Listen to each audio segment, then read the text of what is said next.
A woman living in an RDP house was linked to a 95 million rand water contract, and that has sparked questions about fake companies, hidden bosses, and possible corruption in Tshwane's water tanker system. How does someone living in an RDP house end up linked to a 95 million rand Tshwane water payment?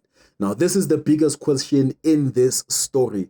It sounds unbelievable, and that is exactly why people are angry and suspicious. Now, the Sunday Times says that the city of Tshwane paid 95 million rands in financial 2025 to a company called Nomakuwa Trading and Projects, linked to Eunice Nontobeko Mkhonza in Soshanguve. They say the company does not appear to own tankers and that the setup raises questions about how the work was actually done. And Mkhonza is described as living in a government RDP house, while her company's payment was huge.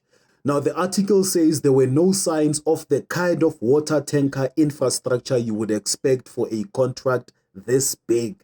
Now, this may point to fronting or people hiding behind a small business while powerful figures benefit in the background. And that is the real fear driving this debate. Now, the report says that Nomakuwa's records show 5 medium-duty freight trucks, but no water tankers. It also says a proper water delivery operation usually needs storage, a depot, fuel plants, drivers, and safety paperwork. And according to Sunday Times, it also reported that senior ANC figures in Tshwane benefited from the city's water tanker spending, including claims around Eugene Bonzo Modise and James Shelenge. And the same reporting says that Tshwane's 2025 water tanker spending was previously described as 777 million rands, but the city said verified payments were 621 million rands and that the 156 million rand gap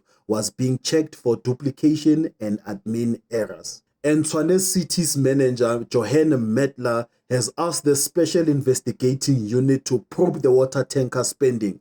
Separately, the city has said it is moving away from outside tanker companies and is bringing in more of its own tankers. Now, this money should have helped fix water problems. Instead, the story suggests that the system may be turning into a cash machine for connected people, while residents still deal with water cuts.